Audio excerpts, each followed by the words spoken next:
국내 주요 사건, 사고 이슈를 짚어보는 뉴스픽 순서입니다. 배상훈 전 서울경찰청 범죄심리분석관 그리고 김광삼 변호사 나와 있습니다. 안녕하십니까? 네, 안녕하세요.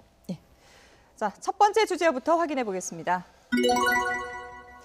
네, 사법농단 의혹의 정점인 양승태 전 대법원장이 결국 구속됐습니다. 전현직 대법원장 구속은 헌정사상 처음 있는 일인데요. 어제 법정에 출석하는 모습을 먼저 영상으로 보고 오겠습니다. 전직 대법원장으로서는 처음 구속영장 심사 받으셨는데 심경한 말씀 부탁드립니다. 법정에서 충분히 소명하셨습니까? 재판 개입 혐의 등에 대해 일체 부인하셨습니까? 대법원장...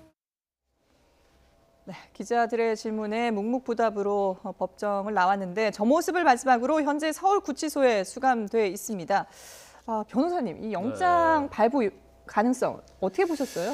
일단 뭐 그 법 쪽에서는 영장 기각이 더 무게를 실었던 걸로 그렇죠. 보입니다. 어제 저희 이 시간에도 변호사님들이 그렇게 판단을 하시더라고요. 영장 발부 가능성이 쉽지 않을 것이다. 예. 그렇게 예측을 했었는데 그 이유가 뭐냐면 일단 뭐 전 법원 행정처장을 했던 박병대 전 고영한 전 대법관들에 대해서는 영장이 기각됐는데 그렇죠. 기각한 이유가 공모관계에 대한 어떤 범죄 소명이 돼 있지 않다. 예. 그래서 의심스럽다 해서 기각이 됐기 때문에 그렇다고 한다면 바로 윗선인 양승태 전 대법원장까지 공모관계를 인정할 수 있겠느냐 이제 그런 취지에서 영장 기각에 대해서 상당히 무게를 뒀었어요. 네. 그런데 지금 영장이 발부된 것 가장 큰 이유 중에 하나가 오히려 이제 박병대 고영한 전 대법관들에 대해서는 직접적으로 개입한 정황이 사실은 그렇게 뭐 좀 뚜렷하지 않는 측면이 있었던 걸로 보입니다. 네. 그렇지만 양승태 전 대법원장 같은 경우에는 사법부의 수장임에도 불구하고 직접적으로 판사의 어떤 블랙리스트랄지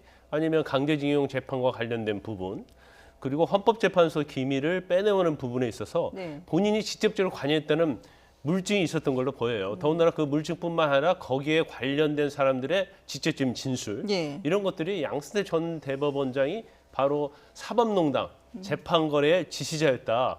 이것을 알 수 있는 직접적인 증거가 있지 않았나 싶습니다. 예, 그 직접적인 증거로 검찰이 제시한 것이 바로 이제 김앤장 독대 문건 그리고 이규진 부장판사의 수첩, 또 판사 블랙리스트 문건 등이었는데 이게 주요했던 건가요? 그렇죠. 이제 물적 증거, 예. 아무리 대법원장이라 하더라도 물적 증거로 통해서 적법하게 취득된 증거로 인한 것은 당연하게도 사필 규정으로 구속영장이라든가 아니면 이제 증거가 된다고 하는 네. 일정의 전범을 마련해 준 거로 중요한 의미가 같고요. 당연히 이규진 전 양형위원이죠. 거기에 쓴 어떤 흐름들, 말하자면 그 수첩에 있는 것을 그 내용들은 사실은 듣지 않고는 네. 그러니까 지시를 받지 않는 현장에서는 그렇지 않고는 작성될 수가 없는 부분이기 때문에 그것은 사실은 뭐 당연히 그럼 양승태 전 대법원장이 지시를 했다는 얘기니까 네네. 그 지시를 했다는 내용 자체가 범죄가 된다고 인정하는 거기 때문에 당연히 그럴 수밖에 없는 거죠. 예. 근데 양 전 대법원장 입장에서는 후배 판사가 나를 모함하려고 이런 주장을 펼친 것이다라고 얘기를 하고 있지 않습니까? 그 이규진 부장판사 수첩에도 대자라고 해서 대법원장을 표시한 그 한자 표기도 나중에 기입했을 수도 있고 그리고 블랙리스트 문건에 있는 V자 표시도 의례적으로 그냥 이렇게 체크한 게 아니냐 이런 식으로 주장을 펼쳤거든요. 근데 양승태 전 대법원장이 주장한 것 중에 이제 후배들이 나를 모함해서 진술을 하고 있다. 네. 그리고 그다음에 본인에게 불리한 증거에 대해서 이제 조작될 가능성을 얘기하고 예. 있어요. 그런데 이 어떤 조작 가능성 아니면 자기에게 불리한 진술을 한 사람에 대해서 모함하고 있다. 이런 주장은 일반적으로 어떤 범죄 혐의를 부여하는 일반 사람들이 하는 거거든요. 예. 그런데 우리가 이제 객관지에서 보면 과연 후배 판사들이 양 전 대법원장을 모함할 이유가 있느냐 그런 부분에 대해서 선뜻 이해가 가지 않고 네.